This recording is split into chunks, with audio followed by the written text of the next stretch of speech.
Hello students, welcome back to target GPAT. Student, आज के जो हमारा टॉपिक है इसमें हम बात करेंगे कि हमारे जीपेट एग्जाम में पिछले 20 ईयर्स में नेम रिएक्शंस पर कितने क्वेश्चन पूछे गए।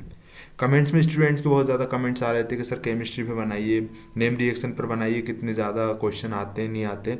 तो स्टूडेंट्स वैसे एक पॉइंट ऑफ व्यू से देखा जाए तो नेम रिएक्शन जीपेट के लिए बहुत ज़्यादा इंपॉर्टेंट होती है। तो आज की इस वीडियो में वैसे हम देखने वाले हैं कि जो हमारी जीपेट एग्ज़ाम होता है उसमें हमारी नेम रिएक्शन से कितने क्वेश्चन आए हैं। तो चलिए देखते हैं एक एक करके। तो चलिए स्टार्ट करते हैं और लास्ट में हमको पता चल जाएगा कि हमारे जीपेट से मतलब किन किन रिएक्शन से हमारे जो है कि क्वेश्चंस आते हैं, हमको कौन कौन सी नेम रिएक्शन को जो है कि प्रिपेयर करना है, कौन सी को नहीं करना है, कितने क्वेश्चन आते हैं, कितने साल पूछे गए हैं, वो सब जो है कि इस वीडियो के लास्ट में आपको क्लियर हो जाएगा। तो आपके सारे डाउट नेम रिएक्शन से रिलेटेड इस वीडियो में क्लियर होने वाले हैं। तो वीडियो को बिना स्किप करे पूरा एंड तक ज़रूर देखिएगा। तो चलिए स्टूडेंट्स फिर स्टार्ट करते हैं। सबसे पहले हम बात करेंगे 2020 के क्वेश्चन पेपर। 2021 के क्वेश्चन पेपर में जहाँ तक मैंने देखा, उसको रिव्यू किया, उसमें मुझे कोई भी नेम रिएक्शन से कोई क्वेश्चन नहीं मिला। तो 2020 में जो है कि स्टूडेंट इसमें सबसे ज़्यादा क्वेश्चन पूछे गए थे नेम रिएक्शन में। 2020 और 2019 में तीन तीन क्वेश्चन पूछे गए थे नेम रिएक्शन पे। तो चलिए बात कर लेते हैं। सबसे पहला हमारा पूछा गया था 67 नंबर पे question, that which of the following rearrangement involve migration of a group from carbon two electron deficient nitrogen. तो इनमें से कौन सी रीअरेंजमेंट में इन्वॉल्व होता है कि इसमें हमारा जो होता है कि migration of a group from carbon two electron deficiency nitrogen होता है। ऑप्शंस हमारे पास दिए हुए थे, विलग्रोट रीअरेंजमेंट, उसके बाद Baeyer Villiger rearrangement, pinacolone rearrangement and Beckmann rearrangement. तो इसका जो करेक्ट आंसर है वो था हमारा दैट ये जो हमारा बेकमैन रीअरेंजमेंट होता है उसके अंदर ये हमको migration of group from carbon two electron देखने को मिलता है। ठीक है, डेफिशिएंट नाइट्रोजन ये उसी में होता है। ठीक है, इसके बाद जो अगला क्वेश्चन आया था वो आया था हमारा 77 पे, that an aldopentose can be converted into aldohexose. जो एल्डोपेंटोस होता है वो एल्डोहेक्सोस में कन्वर्ट होता है। इसमें से किस मेथड के द्वारा? Ruff's degradation method, Hall's method, Kiliani Fischer method या फिर हॉफमैन डिग्रेडेशन मेथड। तो इसका जो करेक्ट आंसर था वो था हमारा 77 का, दैट किलानी फिशर सिंथेसिस। इसमें जो होता है कि जो हमारा एल्डोपेंटोस होता है ये हमारे एल्डोहेक्सोस में कन्वर्ट होता है।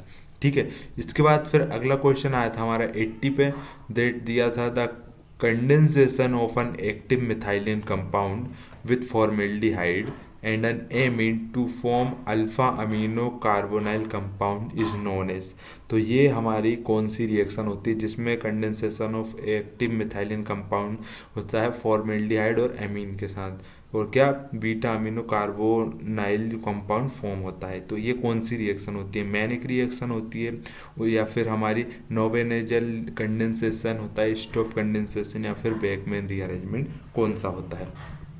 तो इसका जो करेक्ट आंसर है हमारा वो है that it is manic reaction. Okay, manic reaction में ये सब होता है हमारा। ठीक है, तो ये जो तीन क्वेश्चन थे ये हमारे 2020 में पूछे गए थे। ठीक है, चलिए अब बात कर लेते हैं 2019 की। 2019 में अगर हम देखें तो 2019 में हमारा क्वेश्चन आया था एक 23 नंबर पे, एक 27 पे और एक 45 पे। ठीक है, तो चलिए बात करते हैं। सबसे पहला था हमारा दैट ये जो हमारी रिएक्शन दी हुई है, ये जो आप यहाँ पर रिएक्शन देख पा रहे हैं ये दी हुई है, ये कौन सी रिएक्शन है हमारी?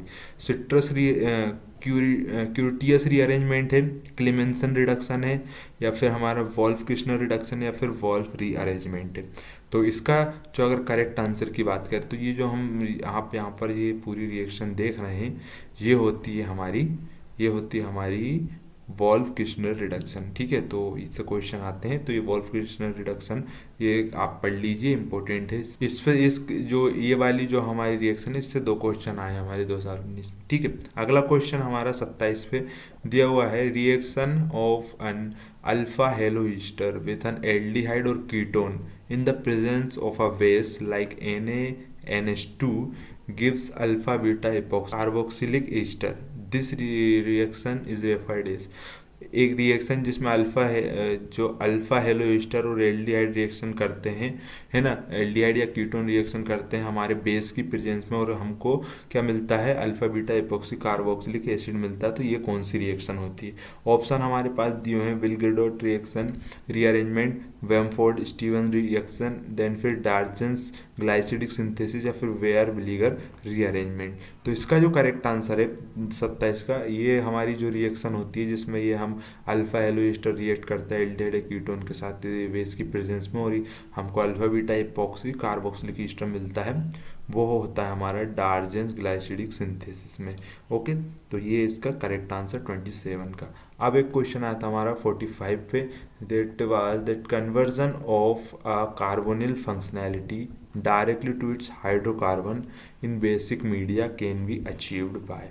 तो जो हमारा है कि इसमें क्या होता है कि conversion of carbonyl functionality directly to its hydrocarbon in basic media can be achieved by lithium aluminium hydride reduction में, या फिर क्लीमेंसन रिड्यूस आयन्स में, या फिर हमारे सोडियम बोरोहाइड्राइड रिडक्शन, या फिर वोल्फ क्रिस्टल रिडक्शन में। तो इसका जो करेक्ट आंसर है वो है हमारा ये जो कन्वर्जन होता है कार्बोनिल फंक्शनैलिटी का डायरेक्ट इट्स हाइड्रोकार्बन में बेसिक मीडिया के अंदर, तो ये होता है हमारा वोल्फ क्रिस्टल रिडक्शन में। तो ये मेरे हिसाब से ये इंपॉर्टेंट है, वोल्फ क्रिस्टल रिडक्शन, इसको आप ज़रूर प्रिपेयर करिएगा, ठीक है। तो ये 3 क्वेश्चन थे जो हमारे 2019 में पूछे गए थे। उसके बाद अगला बात करेंगे 2018 की। तो 2018 में जो हमारा एक क्वेश्चन आया था, दैट 35 नंबर पे क्वेश्चन था कि which of the following is a 3,3 sigmatropic reaction which converts 1,5 diene to an isomeric 1,5 diene. तो इनमें से कौन सी जो है कि 3,3 सिग्मा ट्रोपिक रिएक्शन है जिसमें क्या होता है कि 1,5 डाइन जो होता है वो हमारा आइसोमेरिक डाइन में कन्वर्ट होता है। तो कौन सी रिएक्शन में होगा ये? कोप रीअरेंजमेंट में, क्लेसन रीअरेंजमेंट में, फोटोकेमिकल 2+2 रिएक्शन में, या फिर डाइल सेल्डर रिएक्शन में। तो इसका जो करेक्ट आंसर है 35 का, वह हमारा कोप रीअरेंजमेंट में ये सब होता है, ठीक है, कोप रीअरेंजमेंट में। तो जो कि 2018 में ये एक ही क्वेश्चन आया था नेम रिएक्शन से, कोप रीअरेंजमेंट्स। आज चलिए बात करेंगे 2017 में। तो फिर 2017 में हमारे 2 नंबर पे पूछा गया था, which of the following dienes can undergo Diels Alder reaction most readily. तो इनमें से कौन सा डाइन है कि जो डाइल्स एल्डर रिएक्शन में मोस्ट रिएडली यूज़ करते हैं ना। सो करेक्ट आंसर की बात करें तो हमारा ए वाला, ये वाला स्ट्रक्चर, ठीक है। तो 2017 में फिर ये क्वेश्चन आया था हमारा। बात करेंगे 2016 की। तो 2016 में हमारा 110 पे पूछा गया था, that the product of Michael reaction, that the product of Michael reaction of a ketone enolate to an B unsaturated मतलब beta unsaturated ketone is an addition reaction occurs in N। तो ये हमारा कुछ इस तरह का fill in the blanks type का दिया हुआ था। तो इसका जो करेक्ट आंसर है, माइकल रिएक्शन पे ये क्वेश्चन पूछा गया था, माइकल रिएक्शन, माइकल एडिशन। तो इस पे ये क्वेश्चन आया था। तो इसका जो करेक्ट आंसर था कौन सा 110 वाले का, इसका जो था कि 1,5 डी कीटोन 1,4 फेसन। ओके, ये इसका करेक्ट आंसर रहेगा। तो ये क्वेश्चन हमारा 2016 में एक ही पूछा गया था हमारी माइकल रिएक्शन से। उसके बाद बात करेंगे 2015 की। तो 2015 में जो हमारा क्वेश्चन आया था, दैट 98 पे पूछा था, in which rearrangement reaction isocyanide is form, है ना। तो कौन सी अरेंजमेंट में हमारा आइसोसाइनाइड फॉर्म होता है? तो ऑप्शन थे हमारे पास क्यूटियस, लोजेन, बोथ एंड बी, या फिर नन ऑफ द अबव। सो इसका जो करेक्ट आंसर था वो था हमारा कि ये जो हमारी क्यूटियस और लोसेन, ये दोनों में हमारा जो कि आइसोसाइनाइड फॉर्म होता है। तो करेक्ट आंसर था इसका सी वाला, बोथ एंड बी, ये दोनों के अंदर हमारा आइसोसाइनाइड फॉर्म रहेगा। तो ये थे हमारे 2015 में एक 98 पे एक और क्वेश्चन आया था इसमें हमारा 118 पे।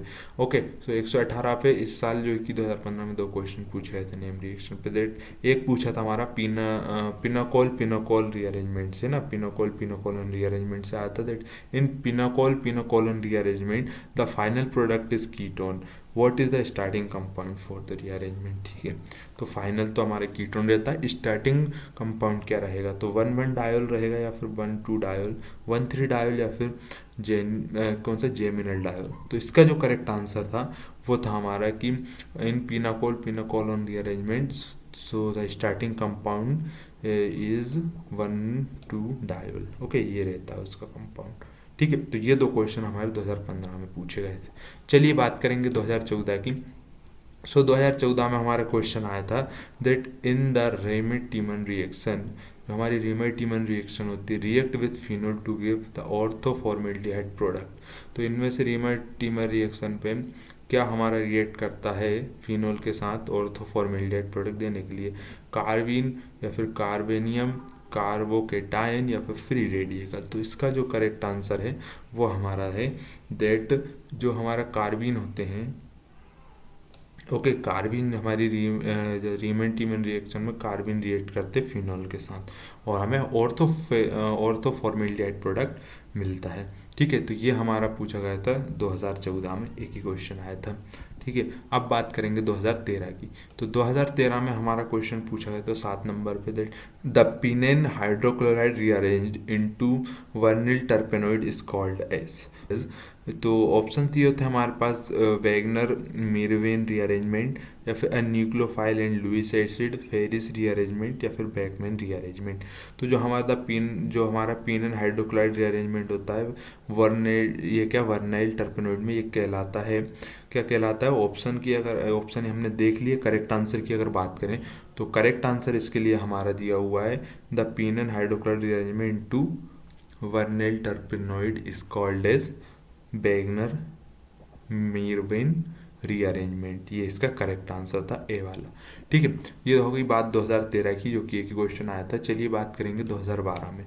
तो 2012 में भी हमारा एक ही क्वेश्चन आया था 52 पे that atracurium besylate a neuromuscular blocking agent है is metabolised through one of the following reaction identify.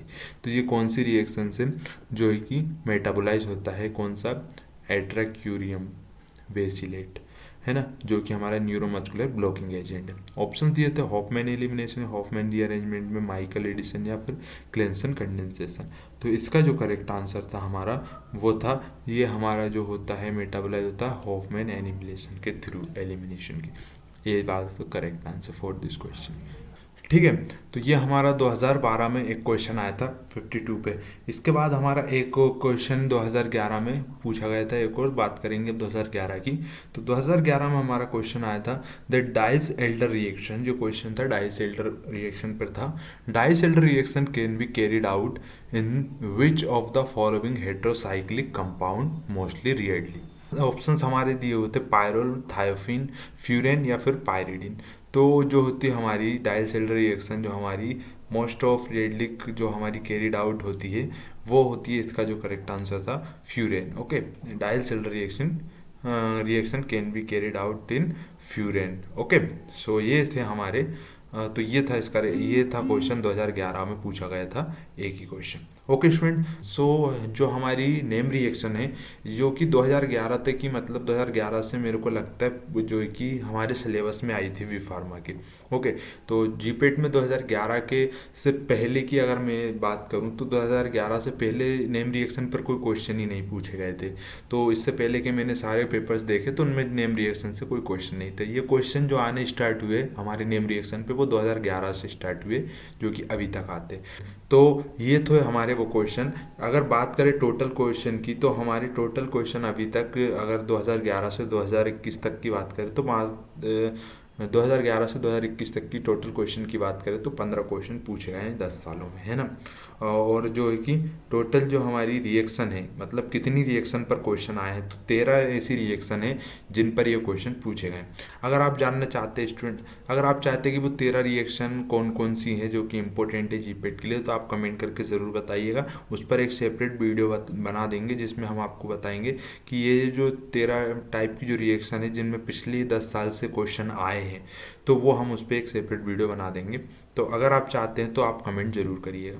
अगर वीडियो पसंद आई है तो लाइक कर दीजिएगा। सो आज की वीडियो में फिर इतना ही स्टूडेंट्स। अगर कोई और टॉपिक पर आप इसी तरह की एनालिसिस चाहते हैं पिछले 20 साल में किस तरह के कितने क्वेश्चन आए हैं, तो वो टॉपिक ज़रूर आप कमेंट में मेंशन करिए। ये भी डिमांड पे बनाया हुआ टॉपिक है, स्टूडेंट्स ने डिमांड करी थी कि सर नेम रिएक्शन पर कितने क्वेश्चन आते बता दीजिए। सो ओके स्टूडेंट्स, फिर मिलते हैं अगली वीडियो में आपके ही बताए हुए किसी टॉपिक के साथ। तब तक के लिए बाय।